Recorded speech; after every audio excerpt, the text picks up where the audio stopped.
Et donc c'est encore Margot, peut-être juste aussi sur quelque chose de plus méta, enfin en tout cas qui n'est pas lié à l'écriture en elle-même. C'est le moment de la publication. Moi, c'est. Ou de l'attente de la publication, disons. Enfin, le moment où clairement on envoie ses textes à des éditeurs. Moi, ça, c'est un moment qui est très difficile pour moi.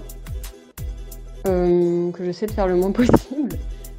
Tout en ayant comme envie concomitante d'être publié et de ne pas rejeter le monde de l'édition, que j'entends comme démarche, mais qui n'est pas la mienne. Mais par contre, je trouve que la fébrilité de l'envoi d'un manuscrit, d'une proposition à des personnes ou à un groupe, enfin une maison quoi, qui a l'autorité et le droit de dire oui ou non, c'est quelque chose qui me met en fragilité et qui me freine dans mon processus créatif, où ça me prend beaucoup d'énergie en fait d'attendre. Donc voilà. Et voilà, c'est encore Marianne. Alors, envoyer vraiment à des éditeurs, je l'ai fait qu'une fois. Et effectivement, l'attente était assez difficile. Enfin, à chaque fois que j'avais un 06 inconnu qui m'appelait, je me faisais tout un roman ou un film, et évidemment, c'est pas du tout ça. Mais même sur des questions d'envoi à des revues, enfin, bon, ça dépend un peu de quelle revue et quel type de texte j'envoie.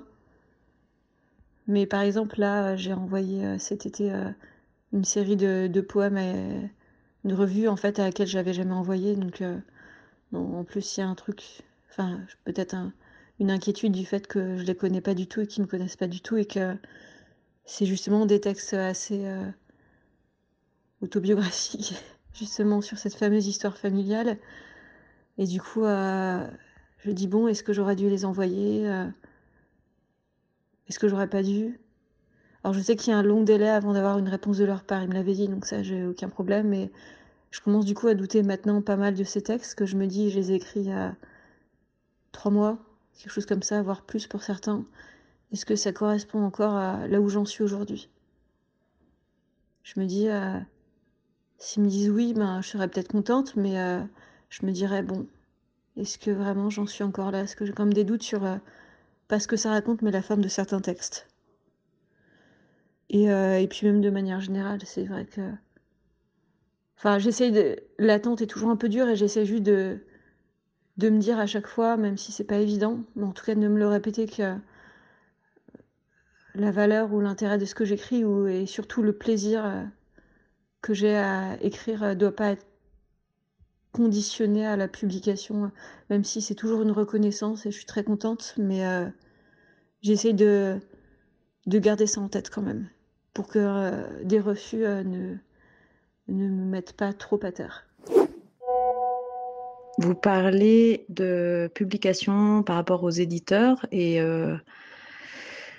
moi j'ai la question presque inverse, c'est de me dire en fait dans mon histoire, l'écriture, c'était quelque chose à la base, j'ai écrit beaucoup de carnets, un peu comme une ressource, comme une façon de comprendre les choses, d'analyser ou oui, d'aller plus en profondeur, donc de manière des carnets très intimes. Et puis j'ai aussi une pratique de la correspondance qui est peut-être la forme d'écriture que j'apprécie le plus. J'écris énormément à beaucoup de gens. Et donc ça reste toujours à destination unique de personnes de manière assez privée. Et quand je dévoile là mes textes, je me rends compte que les textes ceux que j'estime le plus fort, c'est quand ça me touche très intimement. Donc le fait de les montrer à des amis, à des gens que je connais, à mon réseau, voilà, qu'il y ait une diffusion, à la rigueur, ça m'est beaucoup plus facile si je connais pas les personnes ou si les personnes ne me connaissent pas. Donc je sais que c'est une difficulté en soi parce que comme l'écriture pour moi c'est un endroit spontané, libre, je vois bien que finalement je suis presque plus authentique dans l'écriture que dans la peinture où il y a toujours quelque chose où je sais à l'avance que cette peinture-là va être montrée. Et donc il y a un enjeu. Et quelque part, je ne suis pas au cœur des choses. Et d'ailleurs, il y a des personnes qui me lisent et qui me disent qu'ils me retrouvent davantage dans l'écriture poétique, alors que j'ai moins d'expérience, on va dire, que dans ma propre peinture. Donc voilà, c'est une question. Et concernant aussi la publication, moi j'ai toujours le sentiment que je publiais un peu par hasard, qu'en fait, soit une connaissance ou un ami me donnait un plan d'une revue pour publier, ou avait entendu parler d'eux et m'envoyait un lien. Les quelques personnes, parce que ça aussi c'est une difficulté dans l'écriture, c'est pas quelque chose qui dans ma vie je partage beaucoup. Et il y a une sorte de pudeur, et puis même quoi, quand tu dis que tu publies dans des revues, etc., je sais pas, c'est assez drôle parce que les gens te disent c'est un truc de niche, ou t'as pas mal de personnes qui ignorent comment ça grouille la littérature, comment la littérature elle existe partout, et notamment dans les ateliers là je trouve. Mais je sais pas, t'as l'impression qu'il faut, pour être légitime justement, faut avoir un prix quoi, tu vois. Sinon je sais pas, c'est bizarre. Donc ouais, je trouve que le fait de publier aussi sur l'atelier, ça force en fait à casser cette pudeur, ça force à casser ce sentiment qu'on a tous. On a tous un peu parlé du côté un peu illégitime. Et t'y vas, et puis voilà. Et ton texte, tu le trouves peut-être pas parfait parce que t'as pas eu beaucoup de temps dans ta semaine pour le faire. Et puis une semaine pris dans un quotidien pour écrire un texte et publier, c'est peu. Donc souvent, c'est un peu bancal ce que tu publies, mais voilà, ça existe, et encore une fois, ça écrit, quoi. Voilà. Et c'est Charlotte, encore une fois, toujours aussi tard, depuis mon lit. J'écoutais toutes vos réflexions, du coup, sur le fait de se faire éditer. Et moi, c'est des questions qui sont complètement... que je me pose jamais parce que j'ai pas ma tiara pour l'instant, et que j'avoue que c'est pas une aspiration que j'ai pour l'instant, sans doute plus tard d'ailleurs. Mais je crois que... en tout cas, j'ai l'impression parfois de mettre tellement trop de moi, au sens vraiment très personnel. Et c'est sans doute pour ça que mes textes parfois résonnent fort, parce qu'ils sont très intenses, j'ai l'impression. Et j'ai peur en fait de m'essouffler dans ce style-là, et de pas savoir me réinventer non plus. Je sais qu'après, écrire, ça s'apprend. Qu'effectivement, on en parlait, il y a ce truc de régularité et oui, d'apprentissage et de curiosité, etc. Mais c'est vrai que moi, je me pose pas la question de l'édition ni rien, parce qu'en fait, j'ai l'impression, ouais, de mettre tellement de moi dans des tout petits textes parfois, ou des toutes petites nouvelles, etc., que j'ai l'impression parfois même d'avoir mis au monde en fait quelque chose, de l'avoir déchargé, et que ce serait beaucoup trop lourd de le présenter au monde, entre grands guillemets. Il y a rien de présomptueux du tout, mais de le faire lire, de le partager aussi, de l'exposer en fait, ce serait tellement intimidant, je crois, et intime.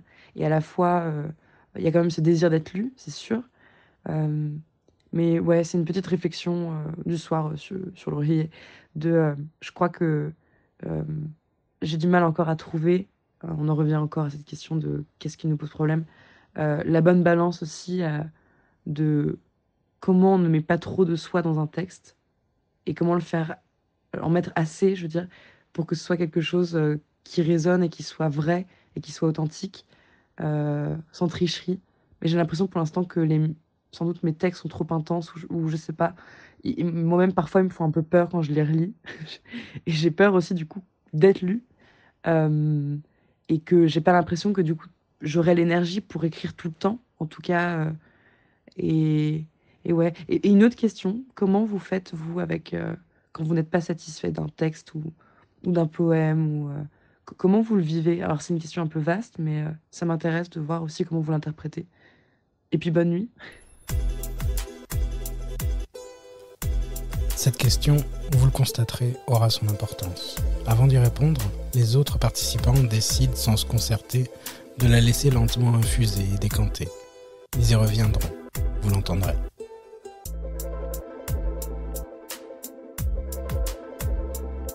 Au creux des tempétueuses réflexions au sujet de la publication, je vois l'opportunité de les interroger sur le prix Goncourt, qui sera annoncé dans quelques jours.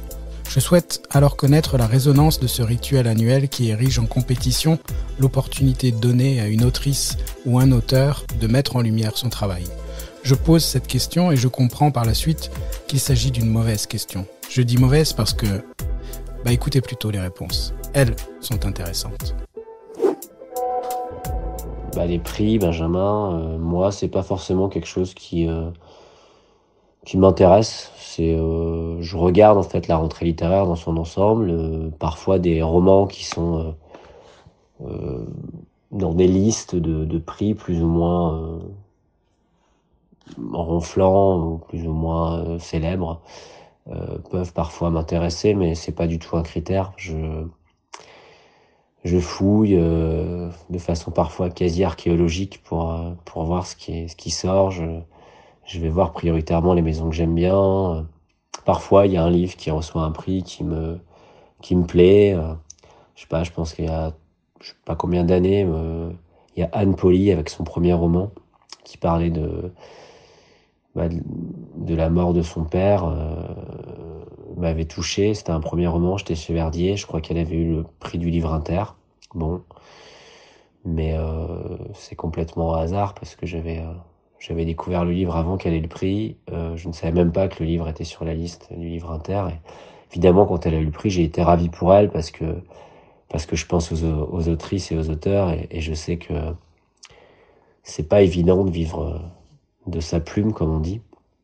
Donc je présume que quand on a un prix comme le livre inter ou je sais pas le Monde ou le Goncourt ou le Renaudot, voilà, ça permet de donner à un moment donné un coup de projecteur, de booster les ventes et peut-être de se donner quelques temps, quelques semaines, quelques années pour le Goncourt peut-être, je ne sais pas, pour pouvoir écrire un prochain livre, à essayer de vivre de ça, quoi. Mais bon, malheureusement, c'est pas beaucoup d'auteurs qui peuvent vivre comme ça confortablement. Souvent, les prix sont rarement des livres qui m'ont touché ou qui m'intéressent, quoi. C'est plutôt des exceptions quand ça arrive. Hello tout le monde, c'est encore Charlotte. Je sais pas si vous pouvez entendre le bruit de la pluie à côté de moi. Je suis à la fenêtre et je fume une clope et là ça commence à tomber pas mal. Je l'ai pas dit mais je suis à Paris, voilà. Par rapport à l'annonce des prix qui vont tomber là en cette fin de mois, surtout par rapport au prix Goncourt, moi j'avoue que j'ai une approche des prix maintenant qui est beaucoup plus professionnelle entre guillemets parce que mon apprentissage en librairie fait que on sait que les prix, par exemple, surtout le prix Goncourt de la littérature, enfin en tout cas, ce sera beaucoup plus vendu par exemple. Donc il y a une approche qui est avant tout un peu commerciale, un truc vraiment avec, comment dire, une approche un peu stratégique avec ces prix-là qui vont tomber. Mais en tant que lectrice, je sais que c'est quelque chose dont je me contrefous un peu, dans la mesure où peu importe le bordereau qu'il y a dessus, le petit bandeau là qui dit prix des Arocs 2023, prix Goncourt, c'est quelque chose ça attire l'œil, mais ça va pas faire que j'achèterais le livre plus que ça. Moi, je me fie énormément, j'ai un rapport au livre qui est très, qui est très très physique. Ça va être plus, moi ce qui va me parler, ça va être déjà la première de couverture et la quatrième de couve aussi, ce qu'en dit la maison d'édition. J'avoue que le prix, moi, un peu rien à faire. Mais maintenant que je suis en librairie, je vois un peu l'arrière du décor avec tous mes collègues libraires qui, depuis la rentrée, se battent un peu pour que leur chouchou reste dans la liste du prix Goncourt, par exemple. Je sais que là, sur les 4 livres qui restent, moi, j'en ai lu qu'un. J'ai pas eu le temps de me plonger dans tout parce que la rentrée littéraire, c'est tellement énorme que c'est vachement compliqué. Et puis de se retrouver aussi dans les livres qu'on aime pour pas se perdre non plus, lire que des livres juste pour le boulot. Donc moi, j'ai une approche qui est avant tout là commerciale et professionnelle du prix. J'ai vu qu'il y avait une Neige Sino, j'ai trouvé ça pas mal qu'elle soit... C'était un peu sans surprise. J'aurais bien aimé lire, j'avoue, Veiller sur elle, parce qu'en plus j'aime beaucoup les éditions d'Iconoclaste. Mais ouais, c'est vraiment une approche maintenant purement professionnelle. C'est pas quelque chose qui me touche forcément, sauf peut-être des plus petits prix. Voilà. Retrouvez Aline, Camille, Charlotte, Margot et Marianne pour la suite.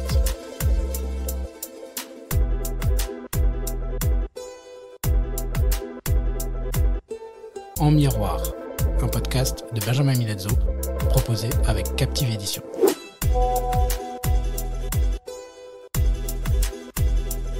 Pour la musique, Ricochet, un titre original de L'Homme à la lanterne. Composition Victor Mazzaferra.